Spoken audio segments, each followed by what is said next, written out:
It's taken its time, but warm sunshine has finally returned to the UK following a dull spring so far in some parts, especially in the south. Well, it's a sunny outlook for the rest of spring. How long will the sunshine last? How warm will it get? And if we've got high pressure, where is the low pressure? I'll be covering all those questions plus much more in this week's Deep Dive. Thank you for joining me for this in-depth discussion of the weather in the UK and overseas for this week and beyond. If you enjoy these in-depth looks at the weather, please do hit the subscribe button, hit like, send us a comment. We like reading your comments and we will try and reply to some as well. And of course, people have been suggesting topics for future deep dives. We'd love to hear about those suggestions and we will try and cover some of your suggestions in the coming weeks and months.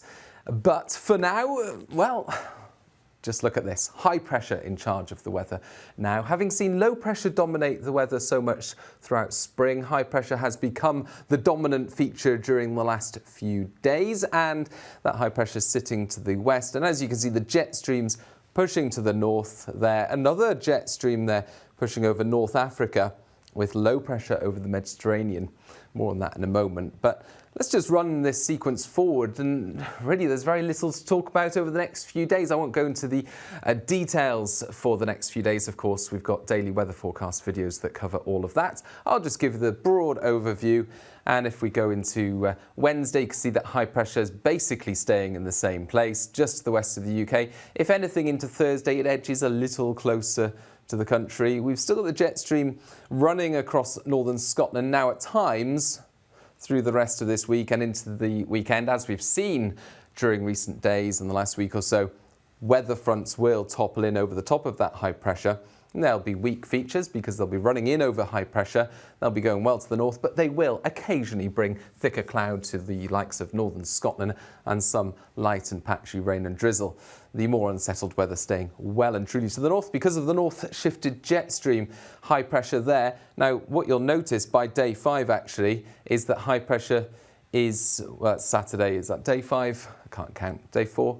High pressure is centred more over the UK rather than to the west. And really the forecast over the next week and beyond is all about where that high pressure is going to end up sitting. And that's crucial in terms of cloud amounts, any light rainfall, and of course temperatures. And there are some uncertainties that I'll go into in a minute in terms of those temperatures for next week.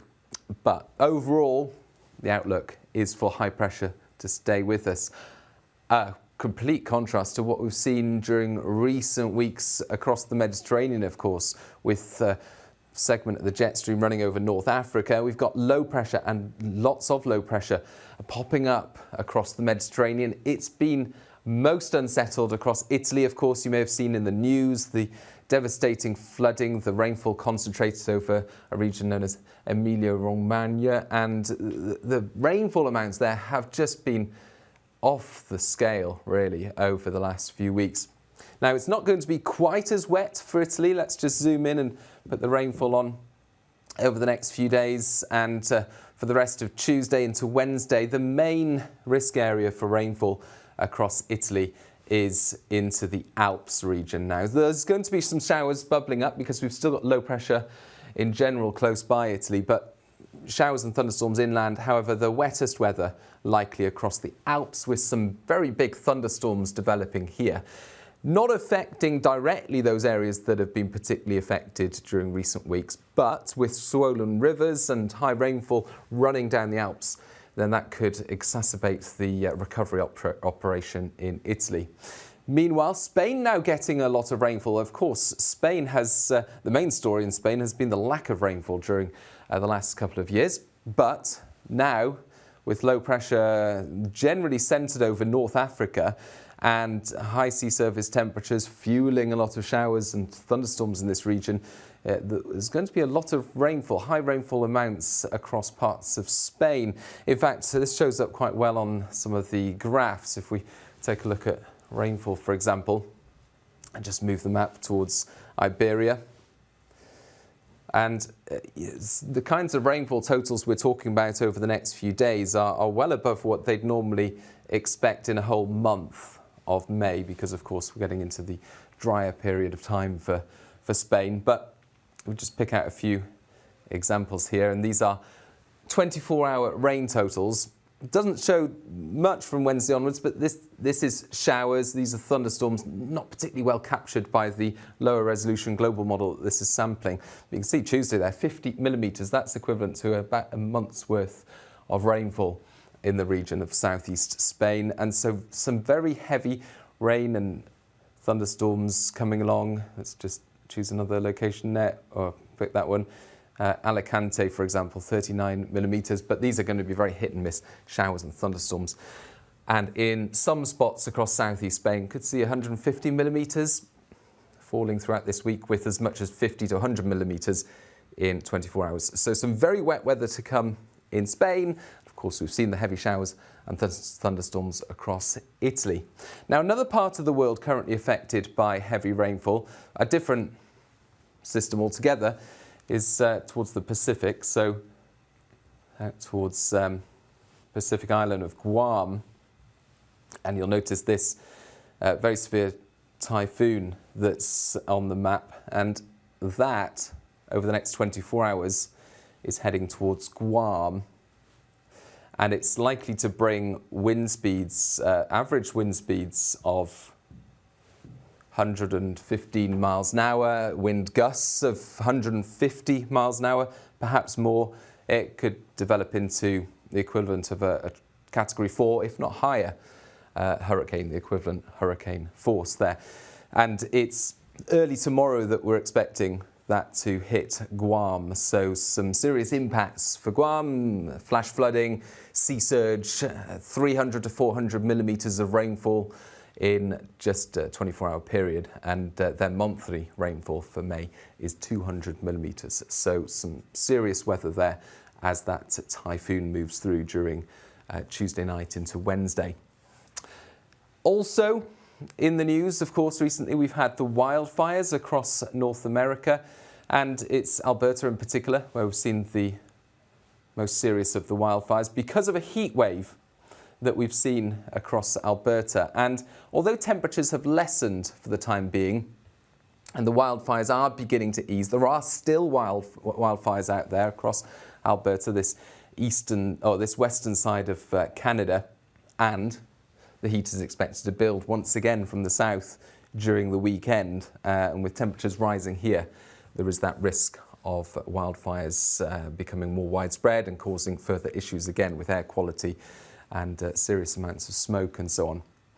Now, sticking with this part of the world, it's further east across Canada where there are some areas of low pressure that are causing a bit of a headache with meteorologists at the moment, because they will ultimately influence how our weather evolves later in the weekend and into the start of next week. So let's go back to day 3 and put on the jet stream. And it's this low in particular that's coming out of Newfoundland. And there's another area of low pressure more towards the Great Lakes as well, that's going to, to the west. Oh, Siri's talking to me. That happened to Alex recently. Hey Siri, what's the weather doing in the UK next week? No idea. Useless. Right, let's see if I can cancel that. So it's this low that's coming out of Newfoundland and it's pushing north. And what that has the effect of doing in the model that we're using here, the UK Met Office model, is it buckles the jet stream. So there's a portion of the jet stream that pushes north, and then a portion downstream that ultimately pushes south. And the high pressure to the west of the UK, that builds more towards Iceland, and that allows, you see the isobars there with an area of low pressure over Scandinavia, it allows colder air by the end of the weekend to push south. And you can just about make out this tongue of colder air all the way from the Arctic to push south. So that, in this version of the model, would turn things a bit colder for the start of next week. Nothing exceptional, of course, it's the end of May, but still, it would be noticeable because the temperatures before that are rising, depending on what part of the country you're in. If you're in the southwest, that's where the temperatures are likely to be highest, and South Wales, of course. So this is the temperature trend for Cardiff, for example. We saw Cardiff 23.4 Celsius on Monday, the warmest place in the UK and the warmest day of the year so far in the UK. But over the next few days, potential for low 20s again. And if we zoom in a bit more, somewhere like Bristol could see even higher temperatures, or for example, Southampton. Let's click on Southampton.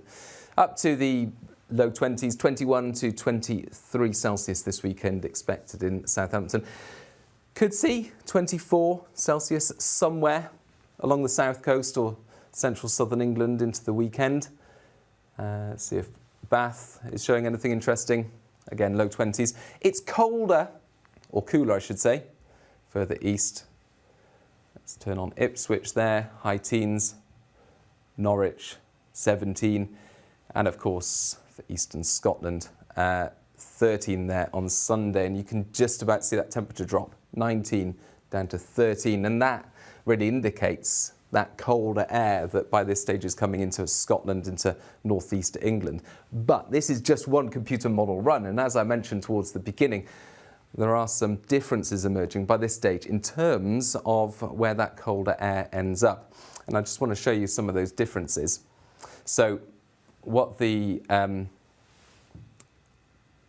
do, we don't just run the computer model once, we run it lots of times. And here's a snapshot for midday Monday.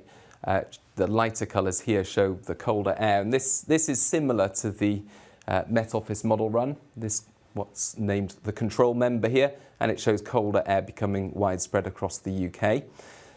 By colder, we're talking temperatures low to mid-teens, I guess, in some of the warmer spots. So a significant drop compared with what we're experiencing this week, but nothing wintry. Nevertheless, it would feel particularly chillier along these North Sea coasts, which it often has done so far this May.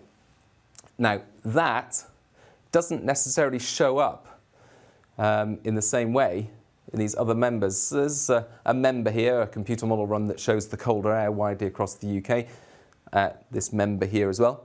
But most of them don't particularly show the colder air across the UK. And looking back at that sequence of events where the low pressure comes out of Newfoundland and buckles the jet stream, it all becomes a bit more loopy over the Atlantic. Basically, what we're seeing is some of the computer model runs aren't necessarily following the same chain of events. And the European model, if we just compare side by side, has a slightly flatter outlook. Now, this is the Met Office model. That's what I just showed you. Sunday, that colder air coming south. This is the European model. It looks very similar. High pressure to the west of the UK. Most places fine and dry and sunny spells and so on. But the European model's got that colder air to the north. It then eventually pushes into Scandinavia, just a glancing blow for the east of the UK, perhaps, if that. But for most, it's just keeping things milder with high pressure to the north west. The Met Office model has the high pressure more towards Iceland. The whole thing is a bit more amplified. And a closer in look, this is the same thing for Sunday, but it's basically European model, UK model, and you can see it more clearly because it's zoomed in on the UK. Now, the differences emerge in the next few days. And this shows the model run for later in this week, and it's basically taking the pressure from the Met Office model and subtracting the pressure in the European model. So where we've got the reds, the UK Met Office model has higher pressure. Where we've got the blues, the Met Office model has lower pressure. And what we're seeing is where we already have higher pressure, the Met Office model is even higher. So for example, coming out of Newfoundland, there's higher pressure where the pressure is higher and lower pressure where the pressure is lower. So it's all a bit more contorted and a bit more amplified, the system. And it's higher pressure over Greenland there, so that would suggest the jet stream goes further north over Greenland. And then there's lower pressure to the north of Scotland, so the jet stream goes further south over to the north of Scotland in the Met Office model. So the Met Office model is a lot more amplified, but as you saw with this, it doesn't have much support. Most computer model runs keep things roughly the same as the next few days. So spells of warm sunshine, the highest temperatures towards the southwest. So there's a small chance, is what I'm saying, of some colder air coming in from the north for the end of the weekend and the start of next week. But it's currently assessed at around about 20% probability. The most likely scenario is for the high pressure to remain in roughly the same place. And really that's the outlook for the next few weeks. There are going to be variations in where that high pressure sits, and that will make a big difference in terms of what the temperatures are like across the UK. But I just want to show you this, and this is for the week after next. So next week's half term, and then it's the week after half term. And it's still, this is from the European model, the weekly anomaly for temperature when they add up all the various computer model runs and average it out over a whole week, Monday to Monday, for the week after next.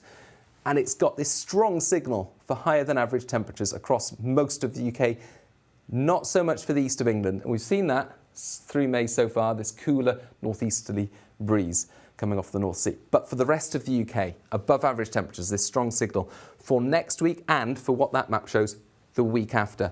What does this correspond to in terms of pressure? This is the same period, week after next. So next week it looks roughly the same as this. Then it looks like this again, the week after next. A strong signal for high pressure to the northwest of the UK, roughly what we've got at the moment, basically. So what the computer models are suggesting is, yeah, some variations in where the high pressure sits over the next week or so, which will make a difference in terms of the temperatures, especially at the start of next week. But overall, there's this strong signal for high pressure to dominate the weather through the rest of May and into the start of June, and that high pressure sitting most likely, not nailed on by any means, but most likely to the west or northwest of the UK. A smaller chance, let's just click on that again, a smaller chance later next week that that high pressure will be in a slightly different position and allow either some warmth to come up from the continent along with some thunderstorms, or perhaps be further west again and allow some colder air in from the north. So those are the alternative lower probability scenarios, but this is 70% the most likely scenario for next week, and again the most likely scenario for the week after. And a final thing to show, this is a single point in the UK, this is Leeds, and this shows the trend for, well, the next 42 days essentially from the European model. And the top graph here on the image is temperature, and the 0 point is in the middle there, and so anything deviating from the 0 is the anomaly. Anything below 0 is colder than average, and anything above 0 is warmer than average. And the red line going along there in the middle, that's the average line. So what you can see are these boxes or whiskers, that's what they're called, for next month, if not longer, quite strongly above that red line. So that would suggest, although they get bigger, that would suggest more uncertainty, less confidence as we go forward. They're quite clearly trending above average. So above average temperatures are more likely over the next few weeks than below average temperatures, a fairly strong signal. The bottom one here, this is sea level pressure, and at the moment it's pretty high across the UK, of course, with that high pressure extending out to the west. And this shows the average sea level pressure in the middle, and these boxes again are way above that average line. But what we're seeing over the next few weeks is that there is a trend downwards. So that's worth noting, a trend downwards. And what the models are slightly suggesting is that the high pressure will drift a little bit further north and allow a bit more of a low pressure influence in from the south. And so as we get into June, this is the middle of June, this area on the graph here.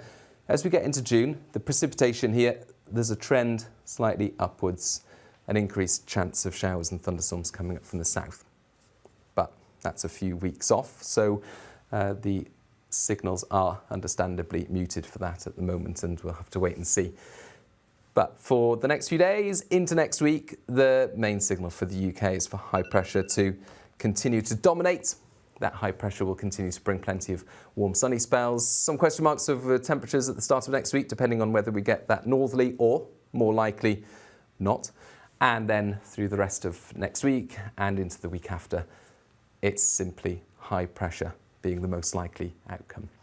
And of course, we'll keep you updated on the specifics day to day. We'll have the Met Office 10-day trend tomorrow with Alex Deacons, so we'll find out more about the longer term outlook with that.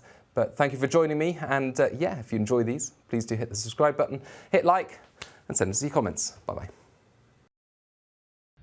Hey, if you made it this far, congratulations. You weren't put off by the conversation I had with my phone. Here's the subscribe button if you want to follow all our latest updates, our latest videos here if you want more information on the temperatures this week.